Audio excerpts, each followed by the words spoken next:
Good morning from the farmer's garden. I'm one of the farmers. I'm out at the chicken coop right now. It's time for all new nest box material. The girls have scratched everything out that they had in their nest boxes. They've been out of nesting material for several weeks now, and I always forget to grab the shavings when I'm in the store. So yesterday was a feed run, and I just chanted shavings to myself the whole way through the store and managed to get out of the store with the shavings. So I'm going to show you their nest boxes now, and then I'll show you the cleaned up version. We don't have to do this super often, but it does have to be done whenever they're out of good stuff. I already checked the other side nest boxes and they were empty of eggs. This one already has a couple of eggs. So one egg there, and there's one egg in that box there. So I'll just move those out of the way for this coop. But like I say, that other one is empty. So this side has some hay in it. The reason for that is they were getting to where they were really breaking their eggs in here. And while I was forgetting to buy shavings, I really needed to have something in there. I do not prefer to use hay in my nest boxes because it tends to stick to the eggs worse. So if there's any poop or anything in the box, then the hay gets all stuck to it. We take it in. When we try to wash eggs, it ends up going down the drain, and then we have clogged drain issues, and it's just a mess.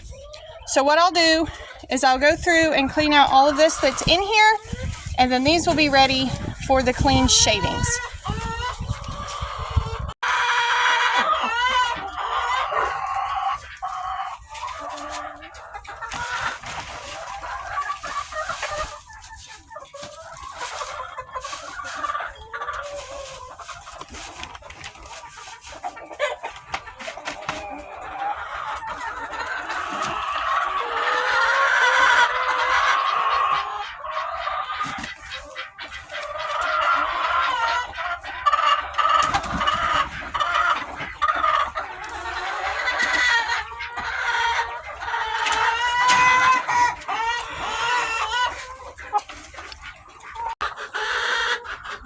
Alright, this box is full and clean. Like I say, I got out here with only 2 eggs out here yet, which is pretty impressive. I don't normally time it so well. But the girls are already starting to try to get back in their boxes and lay some eggs. So I'm fixing to go next door and do the same thing again. Clean out boxes and refill.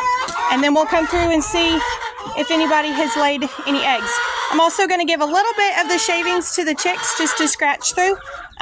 It's good for them to kind of learn that little scratching skill. So we'll do that and work on a couple other little cleaning projects out here this morning.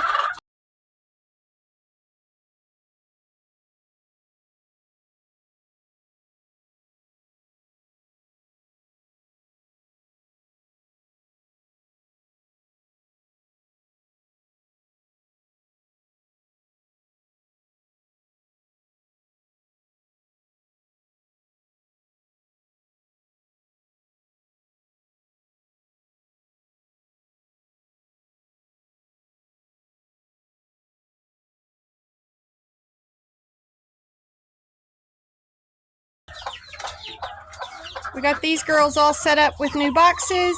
You can see they're very excited about it.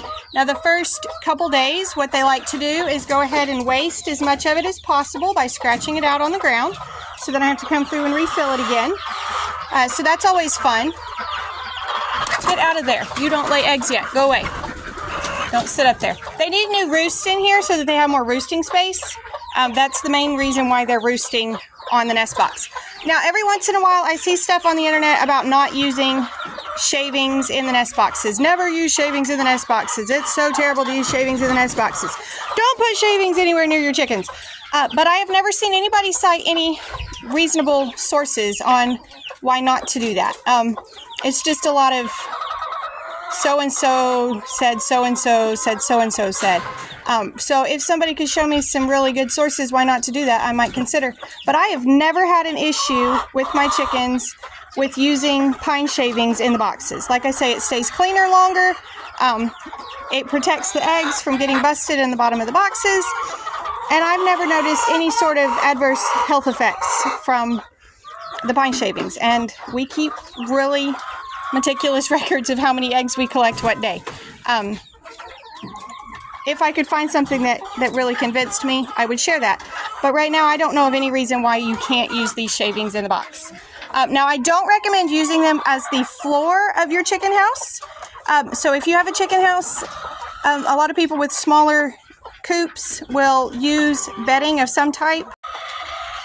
I do not use bedding because I have a pretty big coop here and I'm not scooping this thing out. Now I will come through every once in a while and scoop out, basically by then it's composted manure and I can go and put that on to some area that we're trying to grow.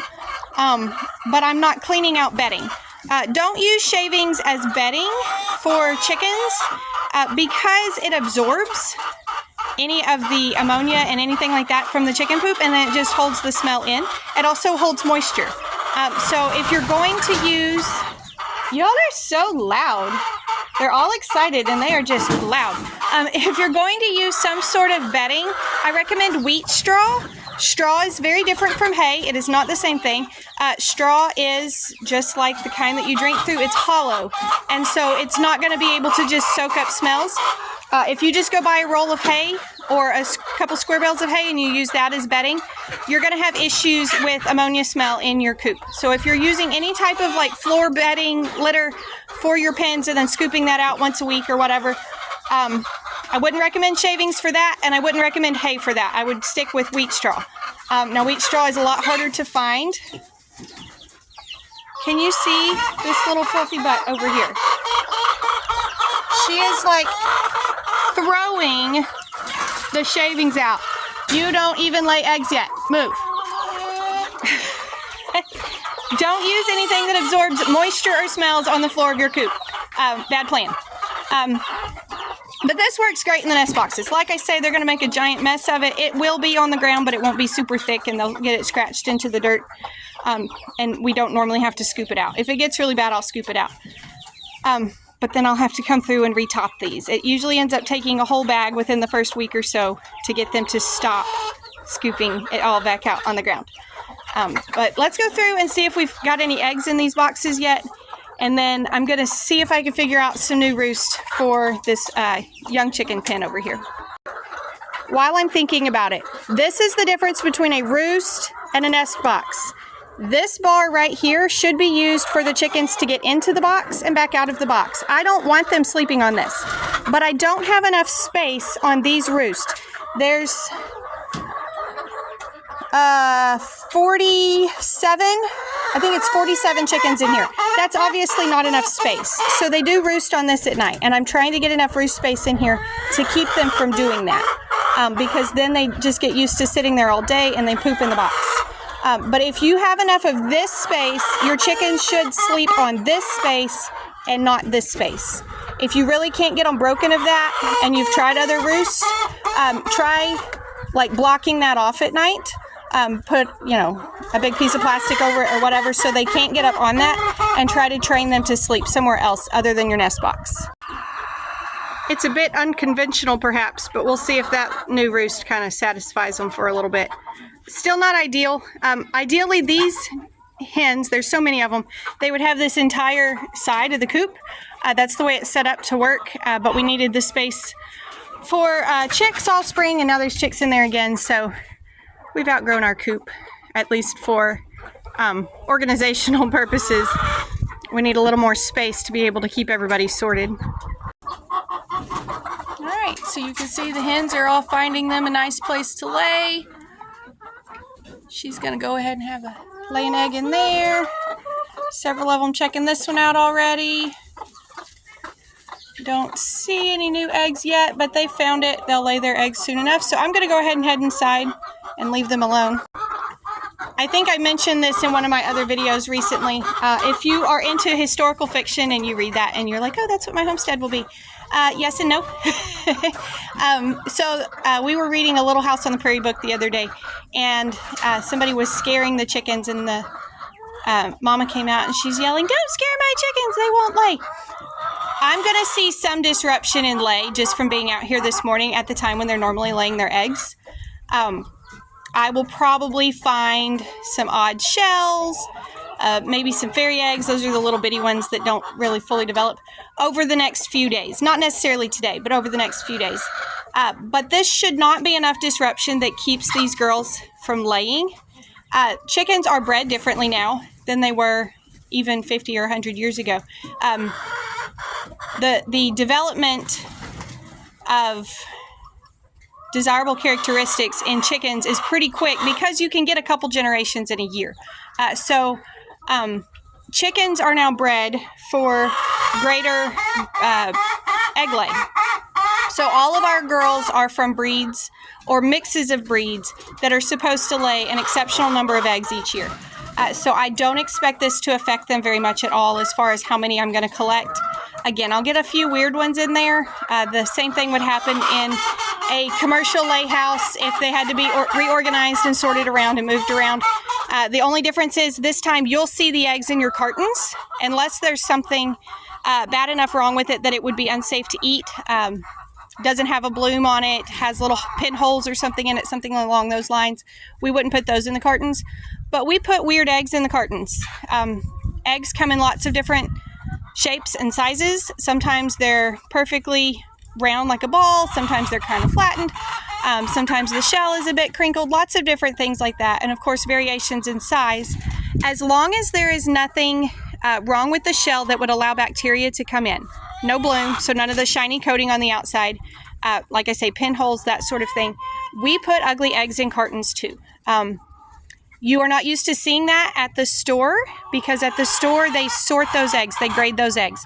Egg grading is weighing the eggs so that they all are within a certain weight of each other. That ensures uniform size within the carton.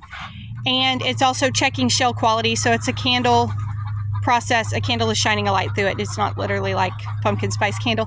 It's shining bright light through it to check shell quality, that sort of thing. We do not grade our eggs. That is something that we would like to add in the next couple of years, but it's kind of a whole process and regulation fees and that sort of thing. So we have not completely figured that out yet, but we would like to add it eventually. But anyways, store eggs are graded.